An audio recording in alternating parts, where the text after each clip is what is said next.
Hello there guys, you're listening to Ebird Online and I'm back with another video. Guys, your girl's not happy.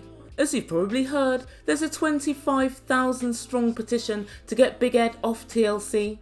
And virtually the whole world has listened to him berating and gaslighting Liz.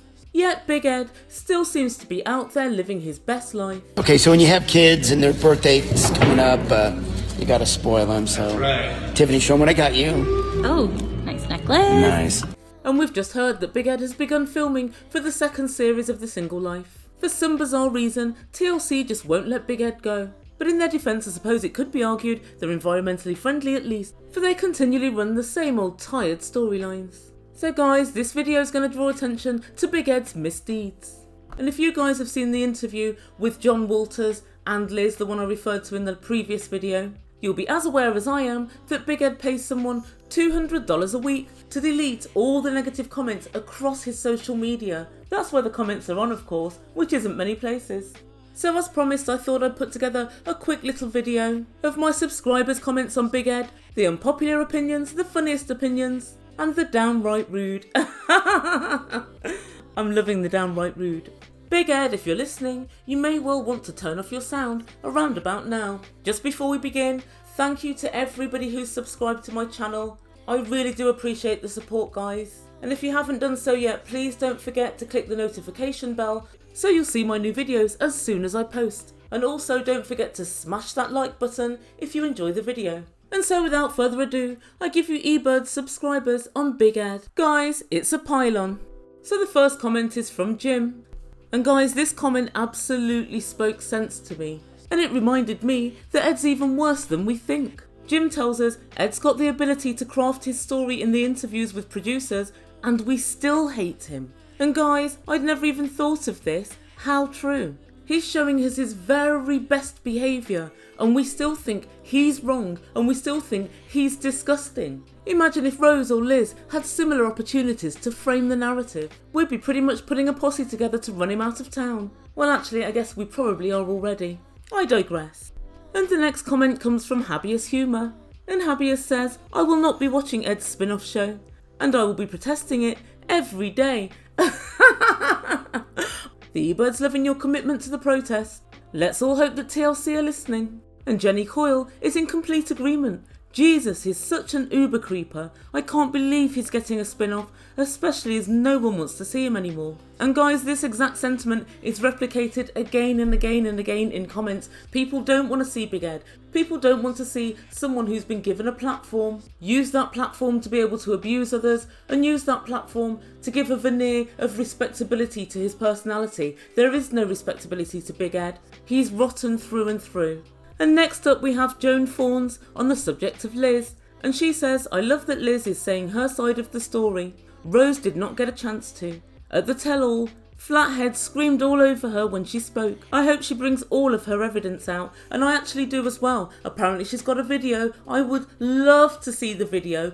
Liz, don't tantalise us with what you can't deliver. But I am really glad that Liz has had the chance to tell her side of the story as well. I know there are loads of holes in Liz's story, or not even necessarily holes, but loads of things which we don't fully understand. But she did help to give clarity in a lot of different areas. But there were lots and lots of people in my comments who actually said, well, why would you stay with him if he was belligerent right from the word go? And if he was extremely argumentative and unbelievably demanding, why would you stay with him? And I say to you this. Think of all the women that maybe we don't know but we've heard about or we've known in passing who suffer physical abuse from their partners. Some of them stay with their partners and husbands for years. And I think this is really difficult to understand if it's never happened to you. And I know some of them stay because they have kids or financial issues, but some of them just get kind of wooed back.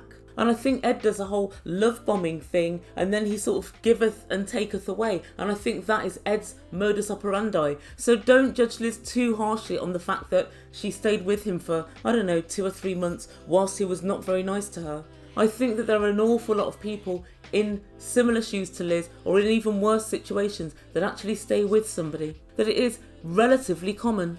And the next comment we have is by Anne Purplicious. And Anne says, since Ed didn't count Rose, and a year of his romance with her was filmed, how many other relationships does he have out there that weren't filmed and not counted by Ed?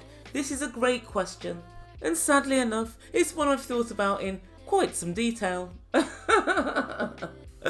Oh dear, sometimes I embarrass myself. So here's the thing. It's my belief that Ed has had a lot of experience with women. He got married when he was about 21, and the marriage broke down because it was Ed who cheated. And Ed then expects us to believe that after that one-time cheat, he hasn't had any other partners right up until Rose. Absolute poppycock. What makes me so sure? Well, I can tell by the way he moves. So my first bit of evidence is when he went to meet Rose in the airport, he kind of looked at her and twirled round and said, "Look at me, do you like what you see? I want the girl that I'm with to really like what they see." And this is the kind of confidence that I think comes from somebody when they've had experiences with women and they've had previous girlfriends. His delivery was very expectant and entitled. The second time was when he was in the hotel room with Rose, and it was the first night that they slept together. And Ed was very, very slick, just like he'd done it all before. Nice hotel. He ordered champagne and strawberries from room service. He sat right in front of Rose and said, "Oh, can I lick you? I.e., can I kiss you?" And Rose was like, yeah. And then he kissed her, notwithstanding the fact that she looked like she'd just trod in dog crap. That isn't somebody who hasn't kissed someone for 28 years. It really isn't. And that night he went on to have sex with Rose. And considering he'd only just managed to kiss her, it was quite a quick and slick move. Not, in my opinion, the move of an amateur. And let's move forward to Rose. If Rose is to be believed that he asked every single girl in her restaurant out before he asked her, and I do believe that, it's quite embarrassing, so yeah, I do believe that. There's a certain level of confidence that this takes, and it's not the level of confidence that one might have if you've been single for nearly 30 years. And then yet again, when he and Liz went to the wedding, he pulled the old champagne trick once more. And he sat rather too close to her and said, "Can I have a kiss?" And it seems to me to be quite a well-worn routine. And it also seems to be extremely successful. And I don't believe you get that kind of strike rate just on a whim. Ed, you've both practiced and honed this skill on other women, on other girlfriends. And let's remember how he was very quick to ask both Liz and Rose, "Will you be my girlfriend?" Just so he could walk around saying, "I've got a girlfriend." Though I don't believe he was just casually sleeping around with people in the intervening 26 years. I think he was actually approaching women, pretending he wanted an adult relationship with them, and then probably dating them for 3 months, 6 months, whatever, and possibly using them. But nevertheless, he still did have relationships. Guys, I'd love to know what you think in comments down below.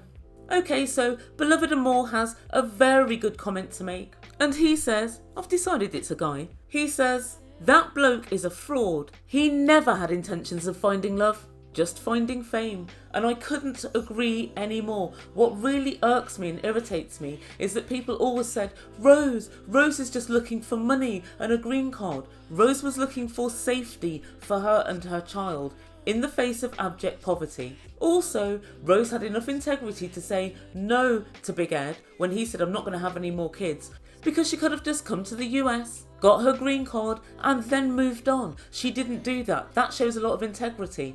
Again with Liz, do I think Liz was in it to clout chase? I think that must have been the first intention. It's very difficult for me to imagine any alternative scenario. And everybody goes on and on about it. But what about Ed? I agree with Beloved Amore. Ed never ever wanted to find love. Ed only ever wanted to be famous. Ed only ever wanted to have a shower curtain in his own likeness. That was Ed's plan, and he's executed it. Meanwhile, everybody's racing around calling these women all the scammers under the sun, whilst conveniently forgetting that Big Ed is up to exactly the same thing. So to summarise, Big Ed's a scumbag of the worst variety, and I implore TLC to look into the allegations that have been made against him, and to look at all the evidence on the table. As the days go by, as the weeks go by, his behaviour becomes worse and worse, and TLC need to open their eyes to this. I don't understand why he still has so many supporters, and it's my honest belief that the majority of them haven't seen his antics on 90 Day Fiance. They kind of just know him from social media, or they might have seen the odd episode or two. So guys, as usual, weigh in the comments. Let me know what you think can be done to get rid of Big Ed, and also let me know why you think nothing sticks to Big Ed. It doesn't matter how many people come out and say he's done terrible things. It doesn't matter what bad behaviour we see from him. He seems completely unbothered and it doesn't seem to affect him.